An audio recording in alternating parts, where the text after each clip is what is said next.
उपेंद्र कुशवाहा जी के हनुमान, किसान प्रकोष्ठ, राष्ट्रीय लोक मोर्चा के किसान प्रकोष्ठ के प्रदेश अध्यक्ष ठाकुर धर्मेंद्र सिंह जी शिवहर, सीतामढ़ी, मुजफ्फरपुर, वैशाली में लगातार मेहनत करते हैं उपेंद्र कुशवाहा जी के लिए। पूरे बिहार का आप दौरा करते हैं, क्या कहें इस महारैली को? ऐतिहासिक महारैली होगी।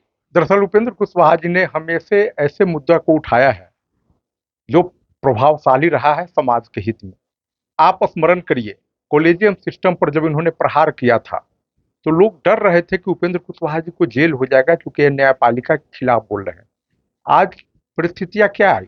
एक लंबे समय के उनके संघर्ष के बाद देश की महामहिम राष्ट्रपति और माननीय प्रधानमंत्री जी भी इस सिस्टम के खिलाफ चिंता व्यक्त कर चुके हैं और इस दिशा में बात अब चली गई है कि निश्चित रूप से कॉलेजियम सिस्टम में सुधार होगा।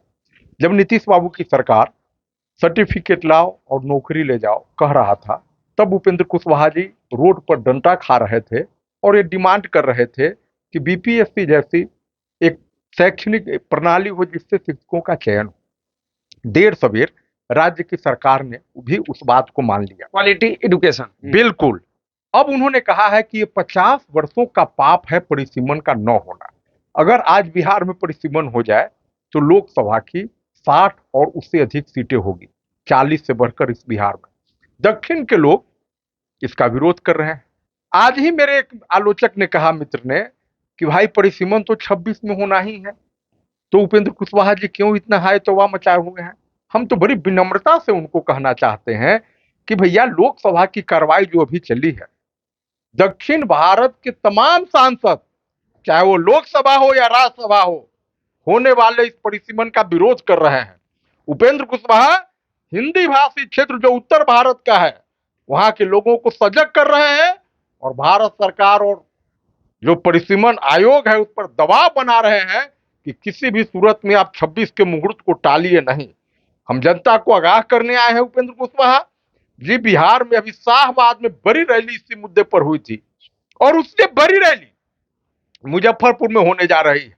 जहां तक बात है शिवहर का, सीतामढ़ी का, ये उपेंद्र कुशवाहा के जनाधार वाला क्षेत्र है।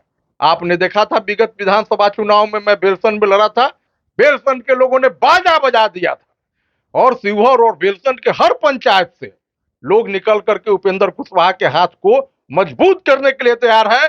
और यह समाज दिखा देगा एक बार कि उपेंद्र कुशवाहा वो हस्ती है बिहार के जो अपना हक तो लड़ के लेंगे। लड़ाई इस बात की होने जा रही है। कितने लोगों की पहुंचने की संभावना है मुजफ्फरपुर क्लब मैदान में? 50,000 से ज्यादा लोग पहुंचेंगे। मुजफ्फरपुर अस्त व्यस्त होगा, जो सूचनाएं मिल रही है। सीतामढ़ी, शिवहर में तो हम लोग लगे हुए हैं, बाकी मुजफ्फरपुर और वैशाली से भी सूचनाएं मिल रही है।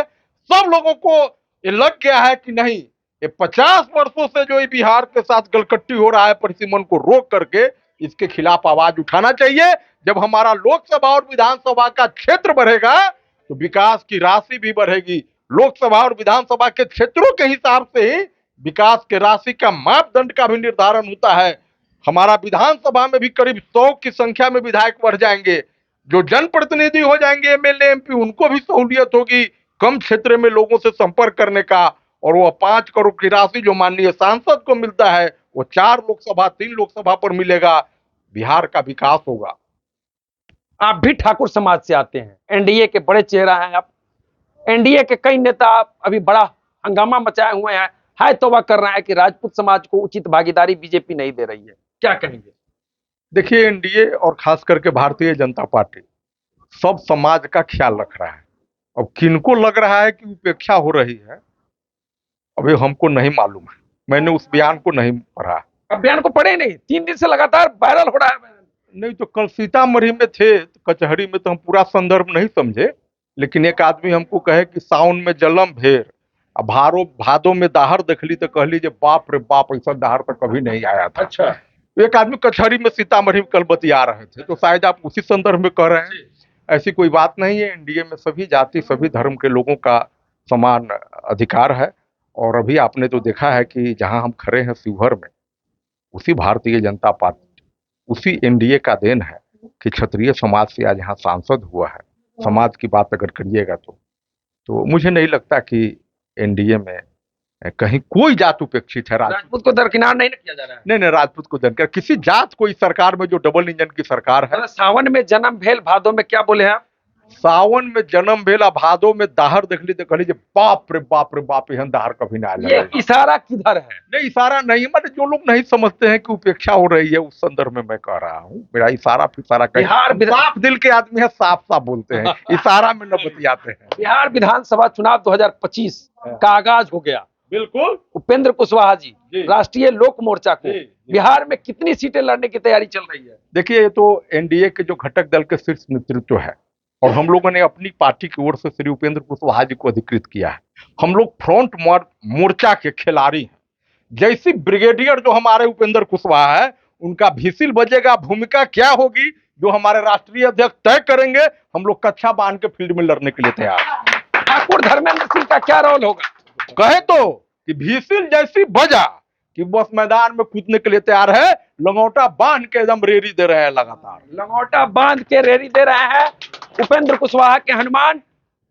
राष्ट्रीय लोक मोर्चा के किसान प्रकोष्ठ के प्रदेश अध्यक्ष ठाकुर धर्मेंद्र सिंह जी, और इन्होंने कह दिया है कि एनडीए में किसी राजपूत समाज के नेताओं की उपेक्षा नहीं हो रही है।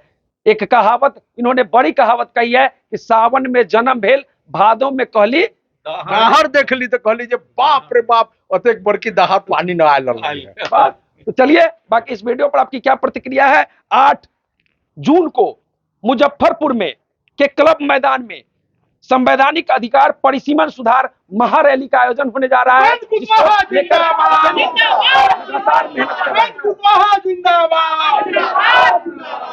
कुशवाहा वीर है, उपेंद्र कुशवाहा वीर है, इनकलाब जिंदाबाद। अपने हक तो लड़ के लेंगे, अपने हक तो लड़ के लेंगे। उपेंद्र कुशवाहा जिंदाबाद, जिंदाबाद जिंदाबाद के नारे से गूंज रहा है। उपेंद्र कुशवाहा के कार्यकर्ताओं का मनोबल देख सकते हैं, आज 7वें आसमान पर है। इन लोगों का कहना है कि पार्टी ज्यों आदेश करेगी, सभी कार्यकर्ता कच्छा बांध के चुनाव लड़ने के लिए तैयार है। तो चलिए, बाकी इस वीडियो पर आपकी क्या प्रतिक्रिया है कमेंट करके बता सकते हैं। बहुत बहुत धन्यवाद।